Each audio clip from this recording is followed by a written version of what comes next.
December 18th, 1944, the Belgian Ardennes, 0847 hours. Staff Sergeant James Caldwell sat alone in his M18 Hellcat tank destroyer, frost coating the periscope as his breath condensed in the frozen air. Through the thermal sight, 11 massive shapes materialized through the morning mist. Tiger Eye heavy tanks, 550 tons of German armor, rolling toward his position at the crossroads outside Stavelot. Every tactical manual said the same thing. Retreat immediately. The Hellcat's paper-thin armor, 12 millimeters on the sides, 25 on the front, couldn't withstand a single hit from the Tiger's 88 millimeter cannon. Frontal engagement was suicide, but Caldwell's hand remained steady on the gun controls. The engine idled.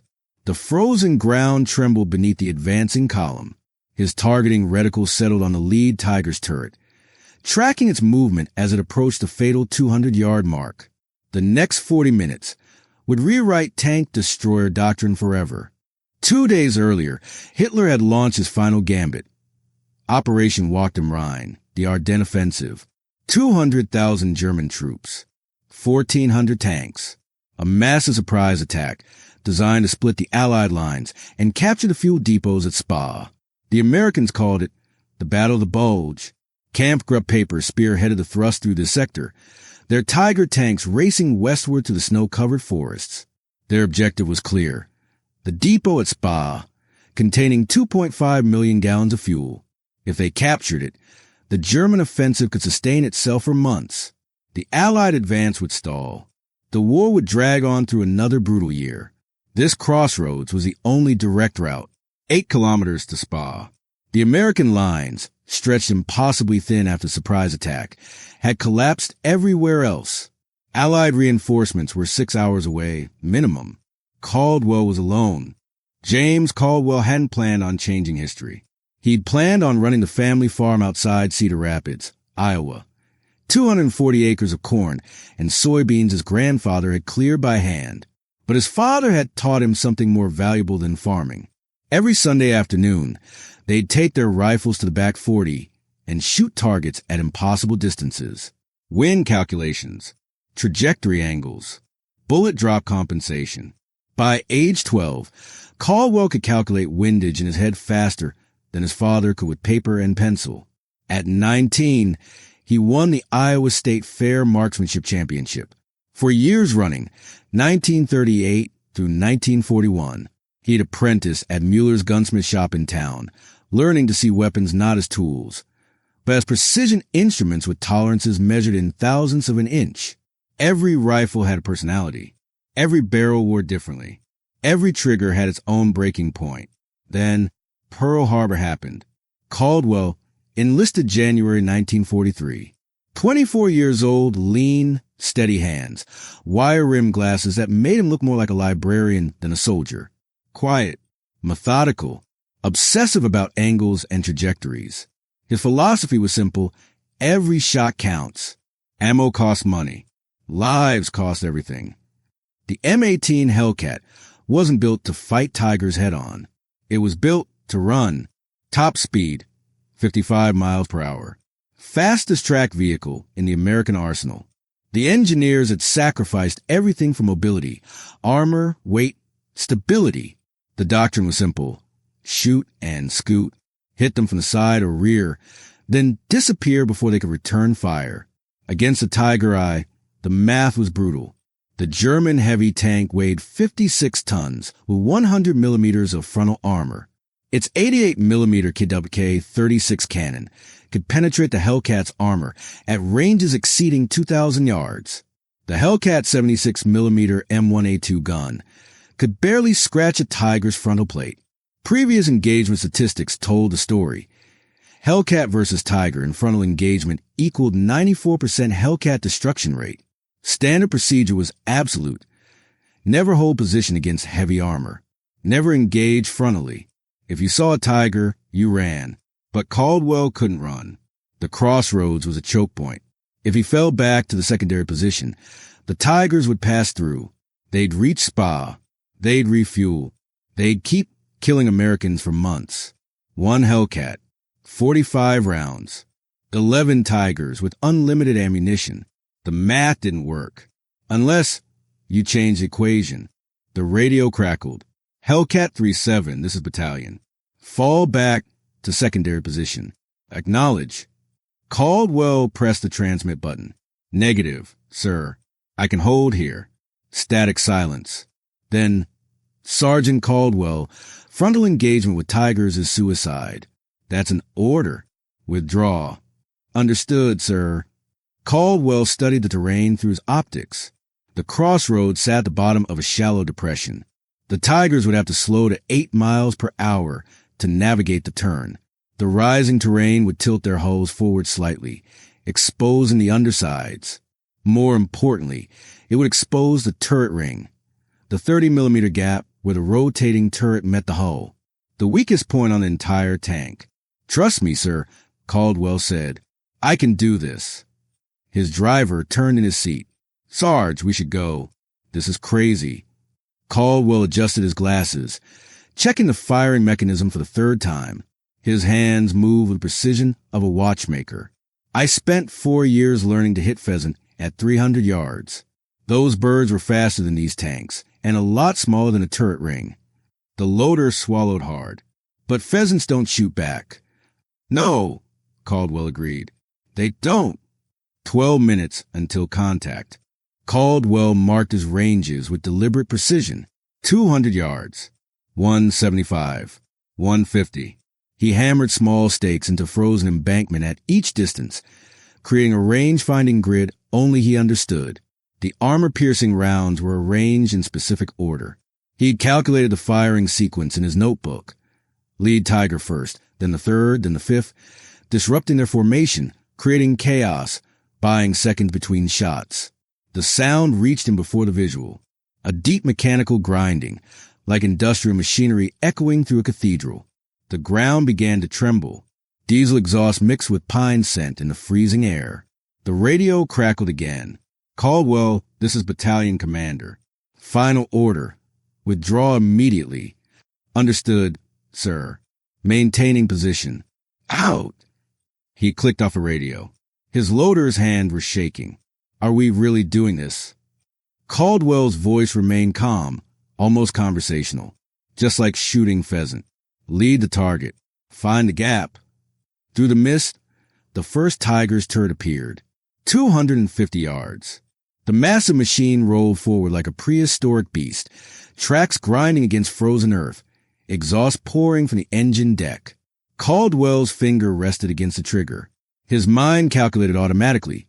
Range, angle, target velocity, armor thickness, penetration values. The numbers aligned like a mathematical proof. 200 yards, he whispered. The lead Tiger reached the crossroads. It began its turn. 0929 hours. The Tiger's hull tilted forward as it navigated the terrain rise, exposing the turret ring for exactly 3 seconds. Caldwell fired. The 76-millimeter armor-piercing round left the barrel at 2,600 feet per second, 187 yards. Flight time, 0.21 seconds. The shell struck the turret ring gap with surgical precision. Catastrophic ammunition detonation. The Tiger erupted from within, orange flame belching from every hatch and vision port. The turret lifted 3 feet off the hull before crashing back down at an angle.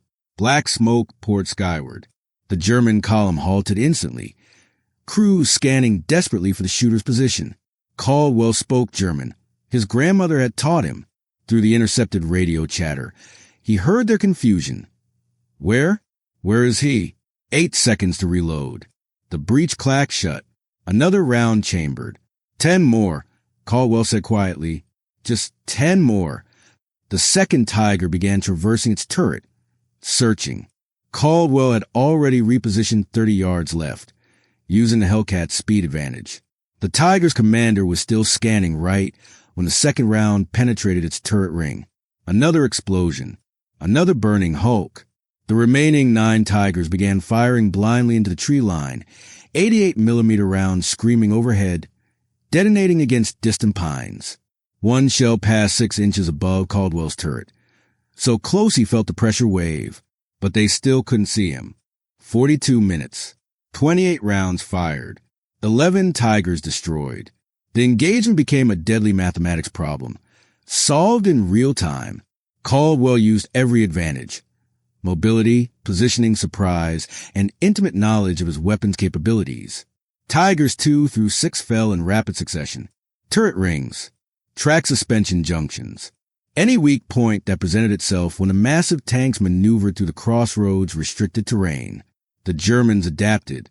The remaining Tigers spread out, trying to flank.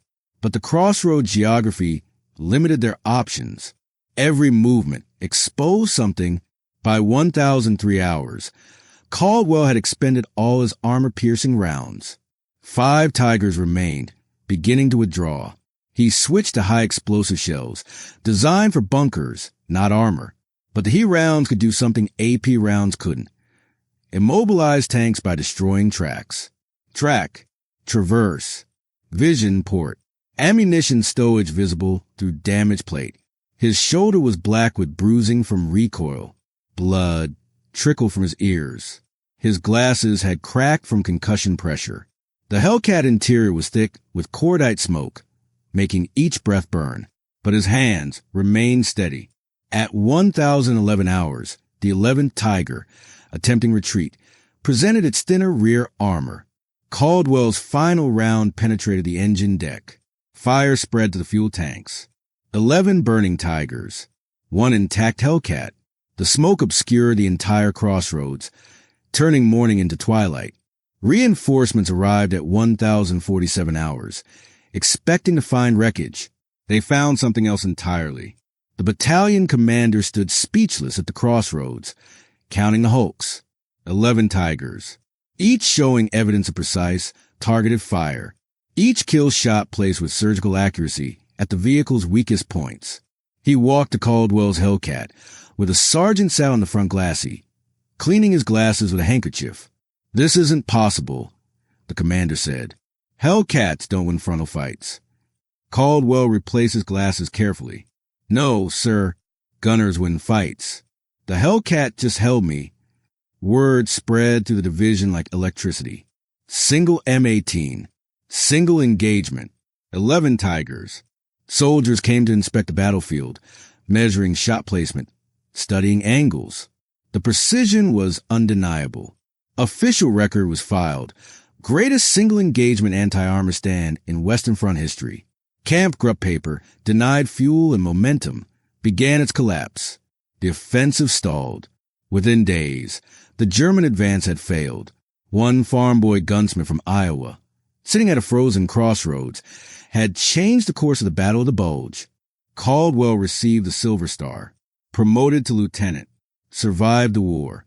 He returned to Cedar Rapids in 1946, married his childhood sweetheart, resumed work at Mueller's gunsmith shop, raised 3 children, lived quietly until his death in 1994 at age 74. But his 42 minutes at Stavelot lived on. Fort Knox Tank Destroyer School added the Caldwell position to tactical training. His engagement was studied, analyzed, integrated into doctrine. The impossible had become textbook. His lesson transcended tactics. Impossible odds become possible with precision, positioning, and nerve. Superior equipment means nothing without superior thinking. Years later, an interviewer asked him about that morning. Caldwell adjusted his glasses, the same gesture from a decade before, and said, "Wasn't brave, just knew my machine and trusted my training." But everyone who studied the battlefield knew differently. 11 Tigers destroyed by a weapon that supposedly couldn't fight them. 11 precise shots that changed doctrine forever. His philosophy endured. Every disadvantage has a gap. Find it. What suicidal position are you avoiding? That might change everything.